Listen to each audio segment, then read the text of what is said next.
പള്ളിയോടക്കരകളിലെ പുത്തൻ തലമുറയ്ക്ക് നീന്തലിന്റെ ബാലപാഠങ്ങൾ പകർന്ന് പള്ളിയോട സേവാ സംഘം.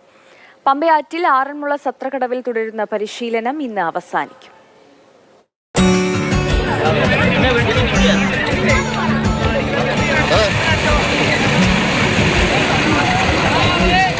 നീന്തൽ കണ്ടാൽ അറിയാവുന്നവർ മാത്രമായിരുന്ന കുട്ടികൾ. അവരിൽ തന്നെ ചിലർക്ക് വെള്ളത്തിലിറങ്ങാൻ പോലും പേടി. അങ്ങനെയുള്ളവരെ കൂടി കൂട്ടി നീന്തൽ പരിശീലിപ്പിക്കുന്നതായിരുന്നു പള്ളിയോട സേവാ സംഘത്തിന്റെ ഉദ്യമം. നീന്തലിനെക്കുറിച്ചുള്ള മാർഗനിർദ്ദേശങ്ങൾ ആദ്യം, പ്രായോഗിക പരിശീലനം പിന്നീട്. ഒരാൾക്ക് ഒരു പരിശീലകൻ എന്ന നിലയിലാണ് ക്രമീകരണം.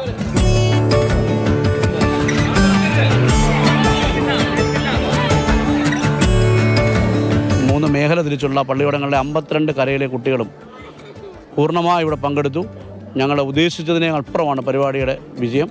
ഞങ്ങൾക്ക് വേണ്ടി സമ്പത്തും പൈസയും ഒക്കെ തന്ന് ഞങ്ങളെ ഇതിനു വേണ്ടി സഹകരിച്ചത് മാതൃഭൂമിയാണ്. അവരോടുള്ള നന്ദിയും കടപ്പാടും എപ്പോഴും ഞങ്ങൾക്കുണ്ട്.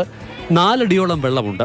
അടിത്തട്ടിൽ ചെളിയോ കയങ്ങളോ ഇല്ലെന്ന് പരിശോധിച്ചുറപ്പാക്കിയ ശേഷം പ്രത്യേകം അടയാളപ്പെടുത്തിയിടത്താണ് പരിശീലനം. ഫയർ ആൻഡ് റെസ്ക്യൂ ടീം അംഗങ്ങൾക്ക് പുറമെ ആറന്മുള കരയിൽ നിന്നുള്ള ആശാന്മാരും പരിശീലകരായി. നല്ല എക്സ്പീരിയൻസാ, എല്ലാവരും നല്ലപോലെ സഹകരിച്ചു. ഇപ്പം ഇടയ്ക്കിടയ്ക്ക് ഇങ്ങനെ നീന്താനൊക്കെ ഇറങ്ങുന്നുണ്ട്. പിന്നെ കുളിക്കാൻ അങ്ങനെ കടവിലൊക്കെ കൂടെ ആൾക്കാരൊക്കെ ഉണ്ട്. പിന്നെ നേരത്തെ നീന്തലൊന്നും അറിയത്തില്ലായിരുന്നു, ഇപ്പം തന്നെ പഠിച്ചതാണ്. പിന്നെ ഇവിടെ വന്ന് ഒന്നുകൂടെ പരിശീലിക്കാൻ വേണ്ടി ഇവിടെ ഒന്നുകൂടെ കയറിയാണ്.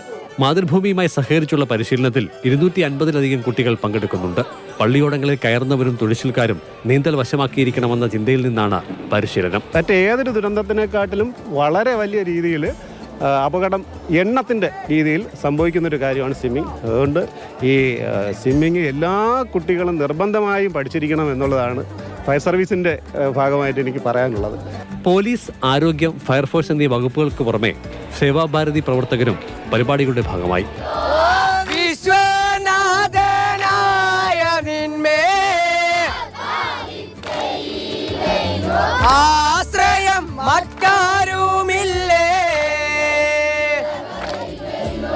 മാതൃഭൂമി ന്യൂസ്, പത്തനംതിട്ട.